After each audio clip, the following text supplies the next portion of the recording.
What is going on, guys? Eagle Aquatics back here, and in today's video I'm going to be talking to you guys about my favorite category of corals, being LPS corals, aka large polyp stony corals, which is so now there are three categories of corals in the aquarium hobby, being soft corals, which are your leathers, green star polyps, tree corals, Kenny tree corals, zoas. There's the LPS corals, which we're going to talk about today, and SPS corals, which is short for small polyp stony corals, like your acros, your manis, your bird's nests, chalices, etc. There's a million species. So these LPS corals, they could be some of the very best corals for beginners to experts in the reefing hobby, and they are my personal favorite category of corals to keep. That's why my tank is mostly LPS corals, because I find them to be some of the most unique corals out there, and there's such a mass amount of different species out there to choose from. Just to name a few, there's torch corals, there's hammer corals, frog spawns, Trachyphyllias, lobos, elegance corals, acons, fungias, cynarias, blasto corals, bubble corals, favites, and there's so many more. Those were just my favorites. I had to put them on this list. But yeah, let's get on with the video. Now, most people are attracted to these corals because of their large polyps and fleshy bodies, hence the name large polyp corals, because they have very big polyps on them, and they swell up as the light increases. They swell up with water and increase in size. It's pretty cool. They can be some of the most entertaining and fun corals to watch in your reef, because a lot of them, most of them will move with the flow of water that is created in your reef tank, and it truly creates an amazing effect in your reef. These are some of the easiest corals to care for, mostly because they don't require a lot.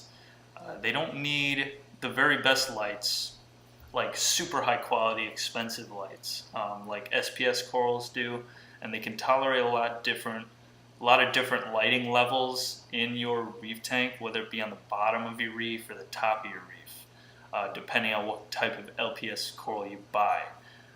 You don't need, like I said, you don't need very expensive lights, although you do need a little bit higher quality. You don't get like low grade, like freshwater LEDs, because that won't work. Get something like Current Marine. Current makes a good reef light, a lower grade. It's not too expensive. Coral Life makes some. Fluorescent lights are a little cheaper, and they're very effective at growing LPS corals too. You could also feed these guys too, like any type of Lobophyllia coral, like the torches and the hammers and stuff like that, and a lot of brain corals will eat too. Pretty much any LPS coral, if you feed it the right foods, it's going to eat it. And that's very fun, because they have mouths that will actually open when they feel food on their tentacles. It's pretty cool, for sure. My orange tentacle plate fungia in the left corner, I don't know if you can see it on the screen, but he is my most fun coral to feed, because you actually spray like brine shrimp or a piece of krill on his tentacles, and then he'll move it right to his mouth. It's pretty sick, pretty cool. They're not overly demanding when it comes to water quality either. That is why they're a very good beginner coral. They don't need that pristine water quality like SPS corals do, and actually prefer the water to be a little dirtier. I'm not saying to completely neglect your tank and have phosphates and nitrates through. I'm just saying, if you have a little bit of phosphates in your tank and a little bit of nitrates, or a medium amount of nitrates, then they're gonna thrive in there. Don't worry. They don't need pristine water.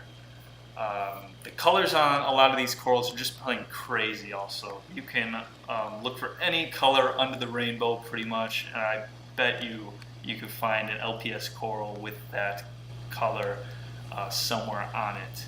It's really, really cool. They're also, oh yeah, these guys also won't have as big of an impact on your calcium, alkalinity, and magnesium levels because they don't suck it out of the water nearly as fast as SPS corals do. So you won't need to use so much calcium and magnesium in your reef tank because these guys aren't too demanding, as I've been saying. They can also be some of the biggest corals in your reef tank. These guys get big, that's for sure. Depending on how long you have them, they will grow into big colonies, and they get pretty big. Because as you can see on my brain coral right there, they expand with water and they get really big. And a lot of people like the flow in the reef. They flow with the water, like that brain coral right there. You can see them flowing. It's pretty cool, pretty awesome. Like they inflate themselves as the light gets brighter throughout the day to soak up the most light that they possibly can, depending on what level you have them in. You can also feed them, like you said. It's not too necessary to feed them, but they definitely will appreciate it. There are a ton of different coral foods out there, so I would pick some up, have them in your stash of food in case you ever want to feed these guys. You can feed them on a regular basis. I personally feed my corals once a week with the Hikari Coral Delight, and they love that stuff. I see a very good feeding response out of them when I use that food.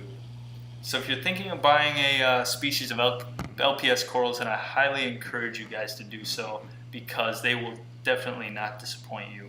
These are some of the coolest corals that you could possibly have in your reef tank, and they create the coolest effect out of any other species. There's my orange tentacle plate coral. That's the fun one to feed. Spray on those tentacles, he drags it up by his mouth. And you can just see the colors on some of these corals. That thing, this camera does it no justice. I mean, it's like neon orange. Same with this red Goniapaora. Super nice bright red too. It's a little later on the day, so a lot of blues in the camera, so it doesn't show up very well. But yeah, guys. Make sure to follow me on Instagram at eagleaquatics with no capitals for exclusive content before you see it in my videos. And be sure to comment because I do respond to every comment that's down there. Believe me. If you guys got any questions, concerns, or anything, you just want to comment on my videos, be sure to leave it down below. Make sure to like this comment, and I could use some recommendation for future videos also. Recommend, what do you guys want me to make videos on? What do you guys want to see? Care guides, coral guides, whatever you think. And be sure to like, comment, subscribe, and I'll see you next time, guys.